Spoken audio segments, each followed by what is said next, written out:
అన్నం పరబ్రహ్మ స్వరూపం. ఏది లోపించినా బ్రతకగలం, కాని ఆహారం లోపిస్తే బ్రతకలేం. దానాలన్నింటిలోకి అన్నదానం మిన్న అని, అన్నదానాన్ని మించిన దానం మరొకటి లేదని చెప్తారు పెద్దలు. ఎందుకంటే ఏది దానంగా ఇచ్చినా, ఎంత ఇచ్చినా కూడా ఇంకా ఇంకా కావాలనిపిస్తుంది. కాని అన్నదానంలో మాత్రం దానం తీసుకున్నవారు ఇంక చాలు అని చెప్పి సంతృప్తిగా లేస్తారు. ఏ దానం ఇచ్చినా దానం తీసుకున్నవారిని మనం సంతృప్తిపరచలేకపోవచ్చు, కాని అన్నదానం చేస్తే మాత్రం దానం తీసుకున్నవారిని పూర్తిగా సంతృప్తిపరచవచ్చు. అన్నదానాన్ని ఒక యజ్ఞంలా భావించి చేసేవారిని కూడా చూడవచ్చు. అన్నదానం చేయలేకైనా అన్నం పెట్టే ఇంటినన్నా చూపించమని పెద్దలు చెప్తారు. దీనికి సంబంధించి ఒక కథనాన్ని కూడా చెబుతారు. మహాభారత యుద్ధంలో కర్ణుడు మరణించిన తరువాత స్వర్గానికి వెళ్లాడు. అక్కడ కర్ణునికి అన్ని సౌకర్యాలు లభించాయి.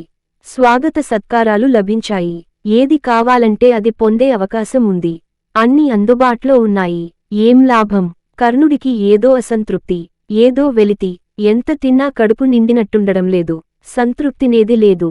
ఎందుకు ఈ విధంగా ఉంటుందో అతనికర్థం కావడం లేదు. ఇదే మాట దేవేంద్రుడిని అడిగాడు కర్ణుడు. అప్పుడు దేవేంద్రుడు చిరునవ్వుతో, నీవు అనేక దానాలు చేశావని, అడిగినవాడికి లేదనకుండా ఇచ్చే దానకర్ణుడివని చెప్తారు. మరి ఎప్పుడైనా అన్నదానం చేశావా అనడిగాడు. దానికి సమాధానంగా లేదు. నేనెన్నో దానాలు చేశాను గాని అన్నదానం మాత్రం చేయలేదు అన్నాడు కర్ణుడు.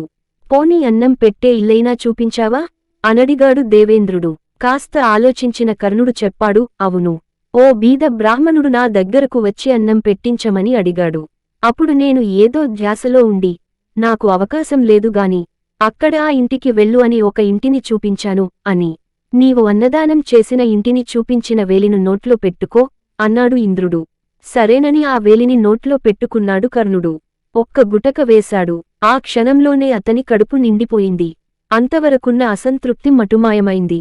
ఎనలేని తృప్తి కలిగింది. ఈ కథనం ద్వారా అన్నదానం యొక్క మహత్మ్యం, దాని ప్రాశస్త్యం తెలుస్తోంది. ఈ వీడియో మీకు నచ్చినట్లయితే వీడియోని లైక్ చేసి సబ్స్క్రైబ్ చేసి శ్రీరాముని కృపను పొందగలరు. జై శ్రీరామ్.